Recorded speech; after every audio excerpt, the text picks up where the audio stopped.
22 de agosto del 2006. Museo de Ciencias Naturales de La Plata. Integrantes del Grupo Universitario de Investigación en Antropología Social retiran de exhibición al último aborigen, Mais Kensis, de la tribu Yamana. Estuvo expuesto al público durante 112 años.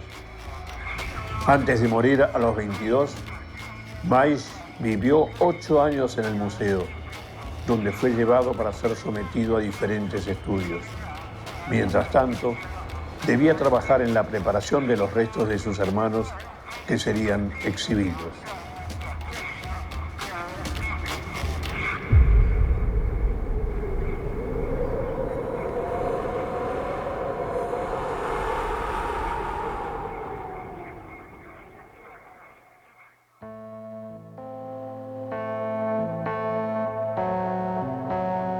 Hablamos de prisioneros de la ciencia porque en el momento en que estas comunidades, estas familias son traídas al museo, responden a un pensamiento ideológico que justificaba el genocidio que se cometió desde el ejército argentino, desde la política de conformación del Estado-Nación, y que la ciencia rápidamente amoldó a criterios de la época y trató de justificar ese genocidio a través de la inferioridad del otro, a través de ver al otro como distinto, como razas que estaban condenadas a la extinción y a la desaparición.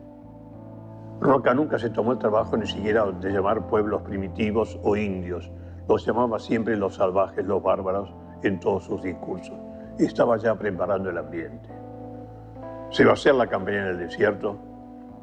Se puede leer en los propios partes de Roca y en el informe final que hace ante el Congreso de la Nación que todo eso fue un verdadero genocidio. Y más todavía. Además de los muertos que hubo, trajo prisioneros a los indios con sus familias, a los que se los trajo caminando. Y lo que nunca se nos enseñó en las escuelas y colegios es que el presidente Avellaneda y Roca restablecieron la esclavitud en la Argentina. Están los avisos oficiales en los diarios de enero de 1879. Hoy entrega de indios.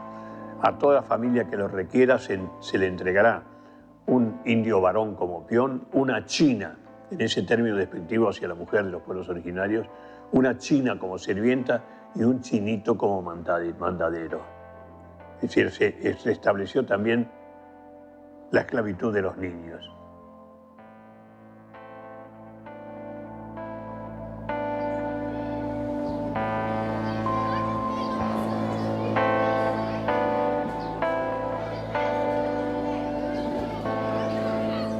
Querreno Lichen Yourcá, les estoy diciendo buenos días, hermanos.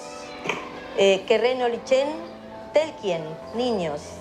Yo les cuento que este trabajo que estoy haciendo se hace en las escuelas. Es una forma de que los niños aprendan cuál era la cultura del pueblo Selknam, justamente para que no se pierda, para que recolectaban el material llamado junco, tai o tayu. Ellos lo recolectaban, lo cocinaban, lo pasaban por el fuego y lo preparaban para confeccionar sus canastas. Ellos hacían sus canastitas y recolectaban sus alimentos.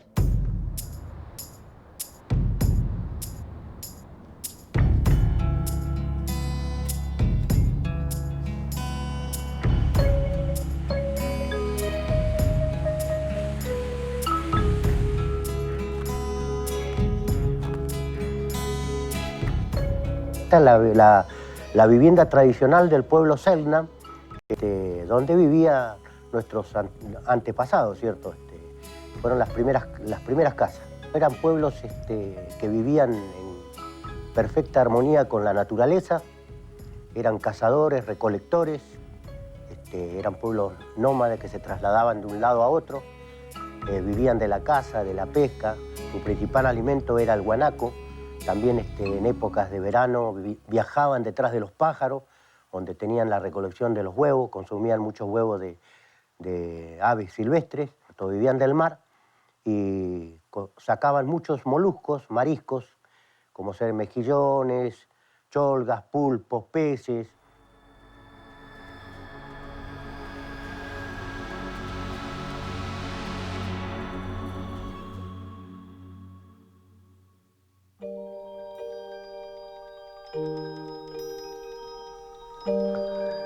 El Museo de Ciencias Naturales de La Plata se creó en 1885 a partir de la colección particular de Francisco Moreno, más conocido por su peritaje al delimitar las fronteras entre Argentina y Chile. De científico tenía poco y nada. En sus viajes por el sur argentino fue recolectando restos humanos que coleccionaba. Para la fecha en que se fundó el museo, Moreno tenía más de 1000 cráneos y restos de indígenas, cuyas tumbas había saqueado.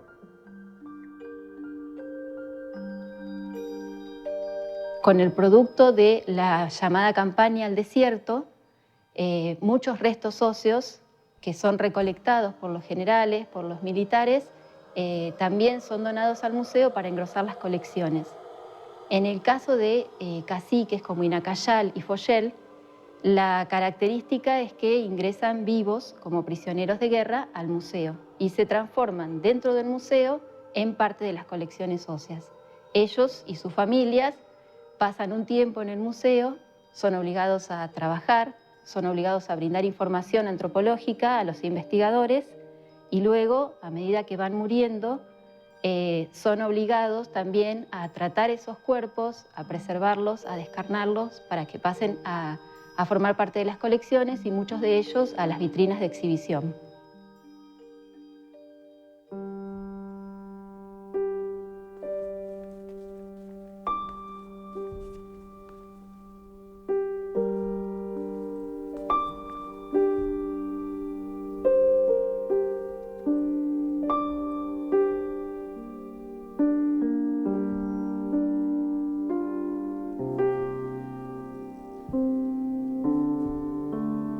Maishkensis, 112 años de ignominia.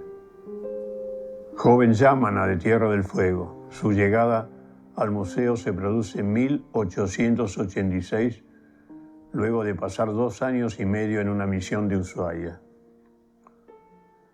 En su estadía en el Museo de La Plata, trabajó de jornalero, ayudando en la preparación de los esqueletos para su exhibición, y se lo sometía a distintos estudios.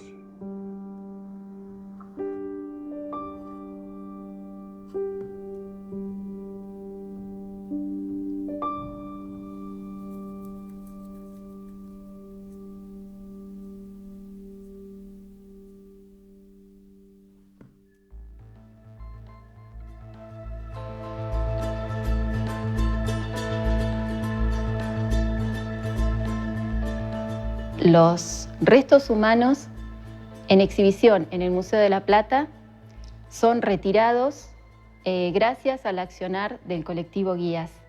Y en el 2006, primeramente con un trabajo de denuncia mediático, logramos que se saque de exhibición el esqueleto de Maishkensis y luego que fuera aprobado por el Consejo Académico de la Facultad el retiro de exhibición de todos los restos que se encontraban en exposición en el museo.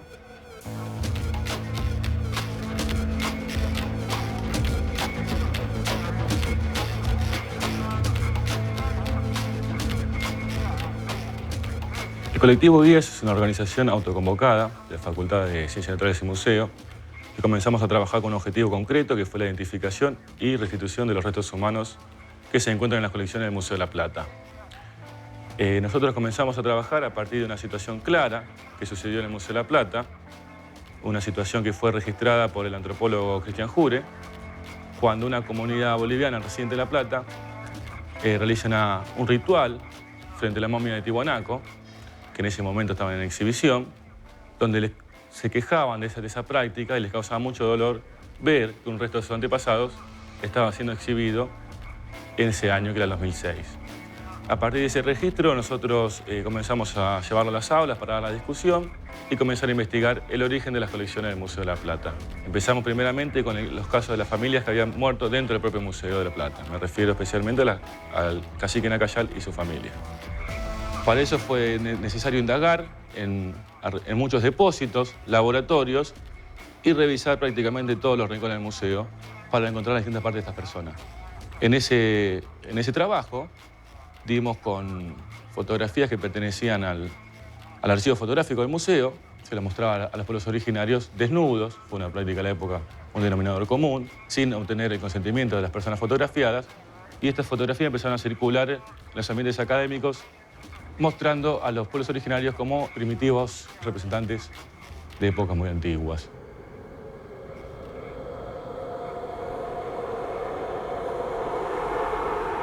Cuando empezamos nuestra investigación, descubrimos algo que nos cambió realmente nuestra vida.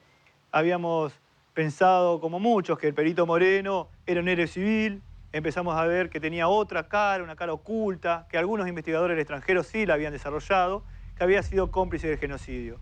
Empezamos a constatar que en el museo estaban las pruebas de ese genocidio, los cuerpos de hombres y mujeres que habían sido fusilados, asesinados por el ejército argentino. Estos prisioneros militares, que a la vez son prisioneros de la ciencia, porque obviamente se encuentran en el museo en contra de su voluntad, y que son cosificados y que son transformados en objetos de exhibición, a medida que van muriendo pasan a integrar las colecciones, algunos consiguen escapar, pero durante años esta va a ser la política y la forma de manejarse con los restos humanos de estos pueblos, y esto va a perdurar en el tiempo hasta que comienzan los reclamos de las comunidades.